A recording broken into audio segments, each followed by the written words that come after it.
दोस्त केविन के घर पर जा रहे हैं। गुल्ली बुल्ली को ऐसा पता चला है कि रात को कोई केविन के घर का गेट तोड़ने की कोशिश करता है, इसीलिए केविन ने गुल्ली बुल्ली को अपने घर पर बुलाया है। गुल्ली बुल्ली और शॉन आज केविन के घर पर रुककर देखने वाले हैं कि आखिर कौन केविन को मारने की कोशिश करता है।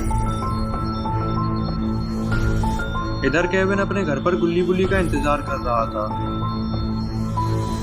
मगर अचानक से कोई गेट बजाने लगता है। पहले तो केविन डर जाता है कि कहीं वो खूनी केविन को मारने तो नहीं आ गया, मगर फिर जब उसे गुल्ली बुल्ली और शॉन की आवाज लगती है तब केविन की जान में जान आती है और केविन जल्दी से गेट खोलता है और गुल्ली बुल्ली और शॉन को अंदर बुलाता है। गुल्ली बुल्ली, शॉन और केविन चारों लोग बैठकर बातें करने लगते हैं। केविन कहता है वो खूनी अक्सर 12 बजे ही आता है और ये क्या 12 तो बज भी चुके हैं, तो वो खूनी आने ही वाला है। जैसे ही केविन ये कहता है बाहर कोई बहुत कस कस के गेट पीटने लगता है। केविन कहता है मुझे लगता है यही खूनी है, मगर आज तो ये बहुत कस के गेट पीट रहा है, कहीं गेट ना टूट जाए।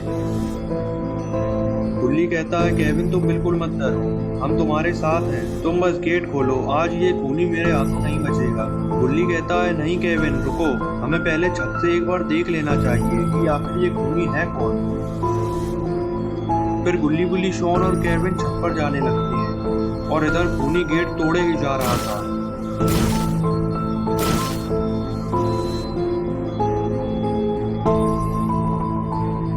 छत पर जाते ही बुल्ली देखता है आखिर ये खूनी है कौन, और बुल्ली जो देखता है उसे देखकर बुल्ली के होश उड़ जाते हैं।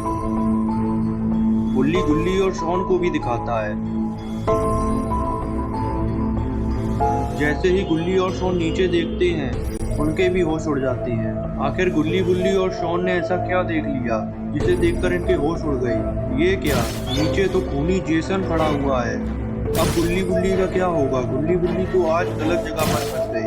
खूनी जेसन से लड़ना गुल्ली बुल्ली के बस की बात नहीं है। या तो यहाँ बाबा आ जाए या फिर ये गुल्ली बुल्ली का आखिरी दिन होगा। जेसन को देखकर गुल्ली बुल्ली और शॉन बहुत डर जाते हैं। गुल्ली बुल्ली को इस बात का अंदाजा नहीं था कि केविन को जो खूनी मारने की कोशिश कर रहा है वो खूनी जेसन है। डर के मारे गुल्ली बुल्ली को कुछ समझ नहीं आ रहा था कि अब उन्हें क्या करना चाहिए। इतने में शॉन कहता है खूनी जेसन हमारे पीछे नहीं पड़ा है, ये तो केविन को मारना चाहता था। खूनी जेसन हमारा कुछ नहीं करेगा अगर हम उसे केविन दे दें। ये सुनकर गुल्ली बुल्ली कहती है ये तुम क्या कह रहे हो शॉन, केविन हमारा पुराना दोस्त है, हम इसे कैसे दे सकते हैं। शॉन कहता है हमारे पास इसके अलावा कोई रास्ता नहीं है, अगर हमें खूनी जेसन से बचना है तो हमें केविन को देना ही होगा। गुल्ली कहता है शॉन तुम डर के मारे पागल हो गए हो, तुम्हें पता भी है तुम क्या कह रहे हो। गुल्ली बुल्ली शॉन की गुनगुनाहट जेसन सुन लेता है और ये सुनकर जेसन ऊपर देखने लगता है। जेसन ऊपर गुल्ली बुल्ली, शॉन और केविन को खड़ा हुआ देखता है तो जेसन ऊपर चढ़ने की जुगाड़ बनाने लगता है।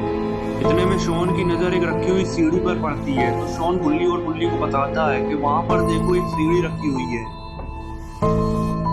शॉन ये भूल जाता है कि जेसन उसी की तरफ देख रहा था और शॉन जैसे ही सीढ़ी की तरफ इशारा करता है तो जेसन को वो सीढ़ी दिख जाती है और जेसन उस सीढ़ी की तरफ बढ़ने लगता है।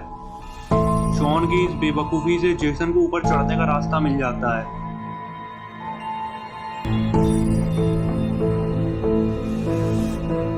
अब तो जेसन ऊपर चढ़ने लगा है। बड़बड़ाहट में शॉन को कुछ समझ नहीं आता है और वो केविन को पकड़कर नीचे धकेलने लगता है। गुल्ली बुल्ली शॉन को रोकती है मगर शॉन तो जैसे पागल हो चुका था। बुल्ली को गुस्सा आ जाती है और बुल्ली शॉन को तमाचा मार देता है। इधर जेसन आधी सीढ़ी चढ़ चुका था।